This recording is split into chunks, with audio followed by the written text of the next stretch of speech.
Just because things feel messy on the outside doesn't mean you're off track. In fact, some of the most powerful growth signs are energetic, not material. I'm Dr. Kara, a mystic mentor and PhD with over a decade of deep spiritual work. I've seen clients at every stage of awakening, from breakdown to breakthrough, and I want to remind you that you might be doing better than you think. In this video, I'm going to walk you through the subtle, often invisible signs that you're thriving at an energetic level, even if your bank account or life circumstances haven't caught up yet. Because when we lead with our energy, the universe will reflect that back to us. So let's decode what's really happening behind the scenes. Most people measure progress by external milestones. Did I hit $10,000 months? Do I feel happy every day? Have I manifested everything on my vision board yet? And don't get me wrong, it's really important and fantastic to have clear, measurable goals. But oftentimes, what I see light workers do is take for granted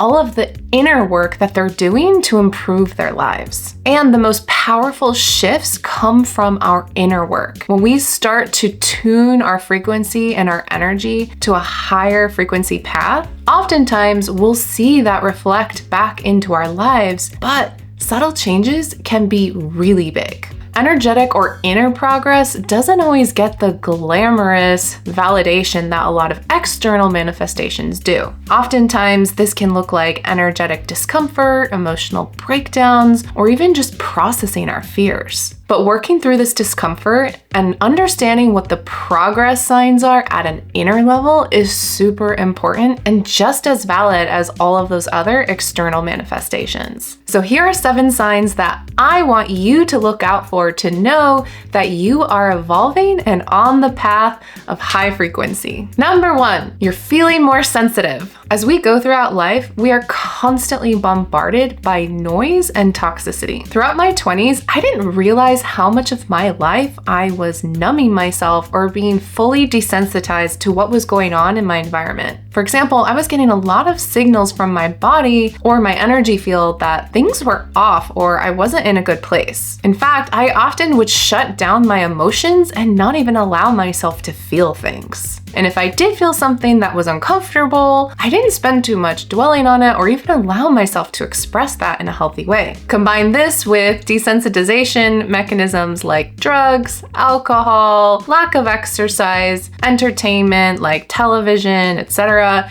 you're gonna get a nice melting pot of numbness that helps you disconnect from your reality and your life. But here's the thing, the more you start to truly tune into yourself and what your body is feeling, the more powerful you become as a mystic and as a person in general. I used to think that sensitivity was a weakness, but what I realized is that it's actually a superpower. And the more sensitive we are, the more we are actually aware of, not only in our own life, but in the environment itself. This has actually turned into a really fantastic mystical superpower. Because now I am more tuned in with my body, I can sense people's emotions, thoughts, and even pick up on some of their past life or past experiences that can be really helpful data, let's say when working in a corporate meeting or planning your next business deal. So sensitivity is a superpower. If you find yourself becoming more sensitive in general, think of that as a path towards growth. This is an indication that your energetic field is clearing and that you're tuning in to the larger environment, which by extension is the larger you. Number 2, you're saying no more often. So here's what I mean by saying no. Oftentimes, especially women,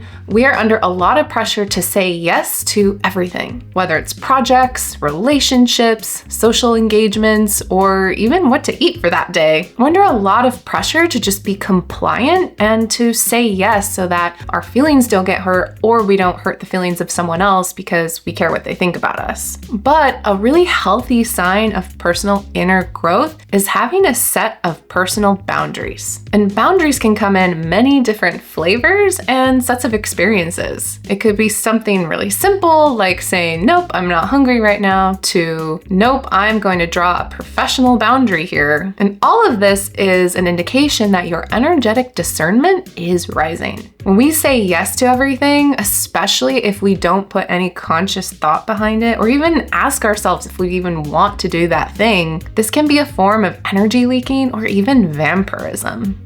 So by tuning into yourself and really feeling what's going on with you, and if you want to say yes to a project, a client, a situation, or something else that's happening in your life, or saying no, you're actually taking the time to self-evaluate what's going on with you so you can take the proper path. Because here's the thing, there's a lot of people, beings, and entities out there who want you to say yes to their agenda. So just by looking at a situation and deciding whether to say yes or no is actually a really powerful and empowering state to be in. So if you find yourself questioning decisions like this more often, that's actually a really good sign that you're on the path of empowerment. Number 3, you feel less urgency to prove yourself. This has been a really big and tough one for me. Throughout my life, I have always had this habit of doing things to try to prove myself,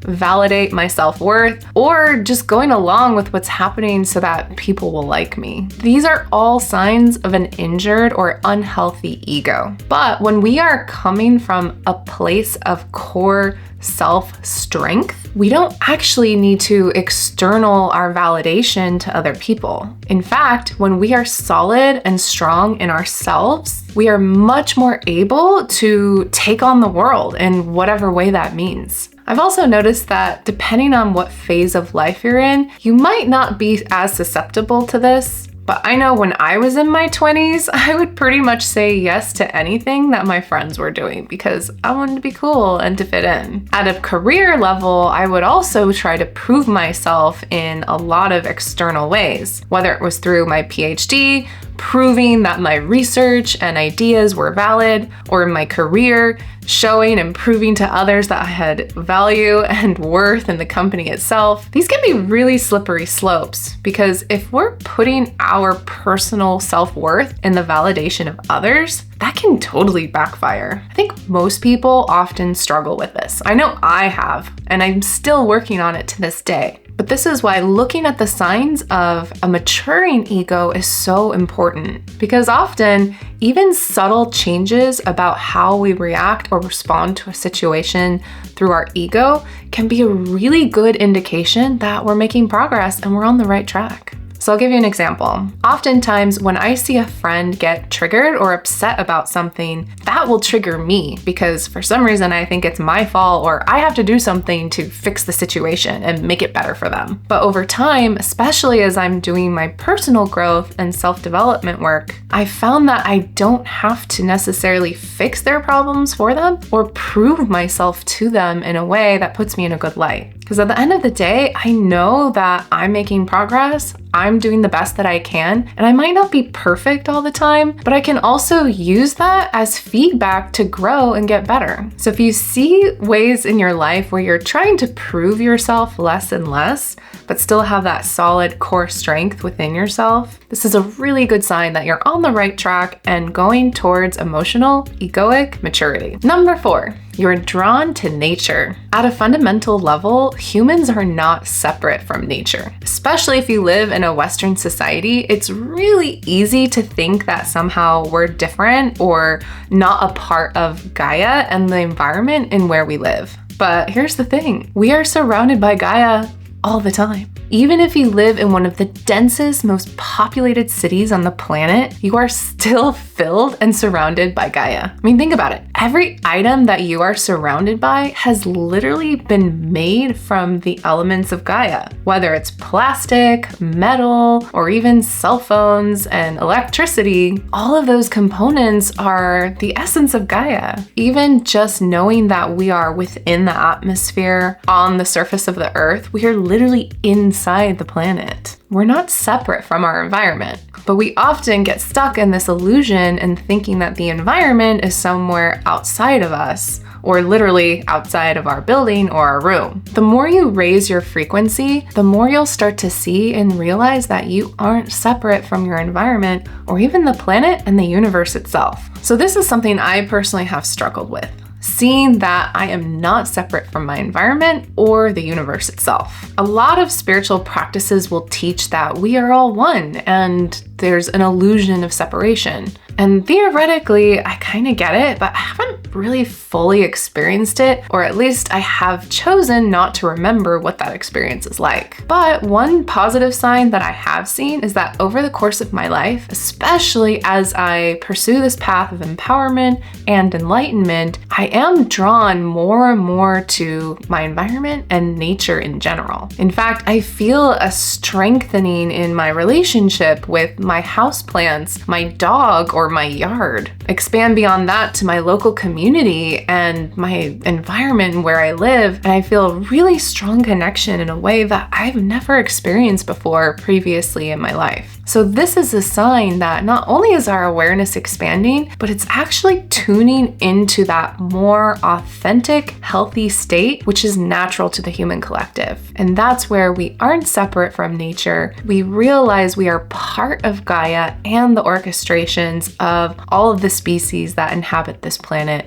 and that we have an important role to play in all of that. So if you find yourself drawn to nature, wanting to go outside, or even sit next to a tree and connect with a plant, this is a really good sign that you are on track. And even if you find yourself not super connected to your physical environment, maybe because you're in a city or it's really noisy or polluted, just know that even becoming aware of your environment in this way is also a really powerful sign of you expanding your awareness. Number 5, old patterns are triggering you, but not pulling you in. Personally, I haven't met a single person on the planet who has never been triggered before. And what I mean in this case is when we get triggered, there's a really intense emotional, egoic, physical, or energetic reaction to a situation that's happening either internally or externally to us. Usually this expresses in the forms of anger, upsetness, sadness, or some other type of trigger that we can attribute to a low frequency experience. And honestly, one of the most important things that we can do for our self-empowerment is not get into a triggered state. Now, how to do that? There's a lot of ways to go about it, and it can be tricky. Practice does make perfect.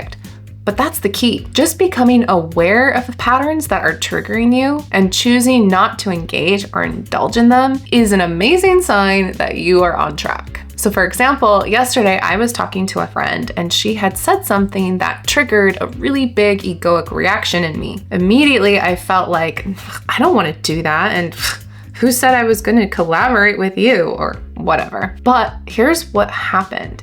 I felt this emotional and egoic charge in my bodies, and they were prickly and sticky and totally uncomfortable. But I didn't choose to engage them. In other words, I didn't lash out, I didn't react. In fact, I just kept my cool and went, that's interesting. I'm super triggered right now. I should look at that later. But in the moment, I didn't lash out. In fact, I even said, yeah, that's something we should look at, and moved on with the conversation. So even just doing little things like this, it might seem little, but this is actually the biggest, most powerful inner work that we can be doing right now as light workers. And when we shift our energy from trigger and reaction to response and maturity, that's what shifts the entire frequency of the planet. Which leads me to number 6. You're aware of your emotions while you're feeling them. Emotional mastery in real time can be a big struggle for a lot of people. For me personally, my emotional body is probably my weakest, most immature body. And what I mean by this is I'm extremely sensitive and take a lot of things personally. And when I go into a very heavy situation, I feel it really intensely and it can take me out. For example, if someone yells or screams or shouts at me, that is one of the most painful things that I can experience. Or at least I feel it a lot more than, say, having some kind of physical injury that I might get while playing sports. So I've personally been undergoing a path of emotional growth and maturity because I know in myself it's one of my weakest areas. And one of the first things that I do to grow in a mature emotional way is literally just become aware of what I'm feeling. As I mentioned early in the video, throughout a lot of my life, I was sequestering and suppressing a lot of my emotions throughout my childhood and adult life. And I think a lot of this is perpetuated by society because we're not really taught to be emotionally mature or even know what that looks like. In fact, I would say it's becoming worse and worse where the adults in society, especially from what you see on the news, there's a perpetuation of emotional maturity being basically seen as a good thing. But actually, it's not. And what I mean by emotional maturity is becoming aware of not only what you're feeling, but mastering your emotions in a healthy way. So this doesn't mean suppressing what you're feeling, but being aware of what you're feeling and expressing that in a healthy way. So for example, I know several friends who, when they get really upset or angry, they express it in a healthy way by going out for a walk, stepping away from the situation, or doing exercise to physically exert that energy in a different way than, say, shouting at someone. For me personally, just becoming aware of what I'm feeling and acknowledging how I really feel is a big step because for so long I didn't even know what I was feeling. I just thought about stuff mentally or analytically all the time instead. So even just becoming aware of your emotions while you're feeling them is a really important and big, powerful step to maturity. And this is a great sign that you are on track towards the path of high frequency. Number 7, your relationships are shifting. When your frequency starts to change, especially if you're taking the time to empower yourself or change your life in a positive way, oftentimes your environment will react and get kind of upset that you're trying to make yourself better. I know it sounds counterintuitive, but there are a lot of people and systems in place that are going to try to prevent you from becoming more powerful, able, and high frequency in how you live your life. We won't go into the details about why that's the case or the mechanics behind it, but be aware that if you are doing your self-growth, there are going to be challenges that come up in your environment that will try to keep you in a lower frequency state. So if you notice that your relationships are shifting because you're doing your personal work or self-growth, that's actually a really good sign that you're on track. Oftentimes, this can come out in a negative expression from our closest friends and family. For example, when I started to meditate every day, I realized that my body couldn't handle alcohol anymore. So when I would go to work events or hang out with my friends, I got a lot of weird questions about like, why aren't you drinking, Kara? Or what, are you allergic or something? And so my relationships literally started to shift because I physically couldn't drink anymore, nor did I want to at an energetic or emotional level. And I was surprised to see how many friendships shifted, dropped off entirely, or changed because of that simple decision. It was also very enlightening to see who my real friends were and what relationships were actually supportive and which ones weren't. So if you see your circle of relationships changing, it's because it's calibrating to your new state of frequency. This isn't always pleasant, unfortunately, but it is something that I think can be a really strong indicator that you're on the right track. And it can be supportive if you identify who your true allies are and collaborate more with them than the people who are trying to bring you down. So if you're nodding your head to any of these signs that I mentioned, celebrate it because they're proof that you're doing the work. You're bringing in the light. You're anchoring your high frequency on the planet. And most of the time, doing this work isn't very externally visible. But that doesn't mean it's not powerful and doesn't impact the environment, your life, and the world itself. Because when you're doing this, you're actually shedding those low frequency programs that anchor in the dark paradigm on the planet. And it's allowing you to move into a more resonant, high frequency, happy, joyful timeline for your life experience. So keep doing what you're doing, celebrate those small wins, and know that this inner work is a lot more powerful than you think. If you like this video, feel free to share it with someone who you feel like might be struggling or needs a reminder that they're actually on the right track. I'll see you in the next video.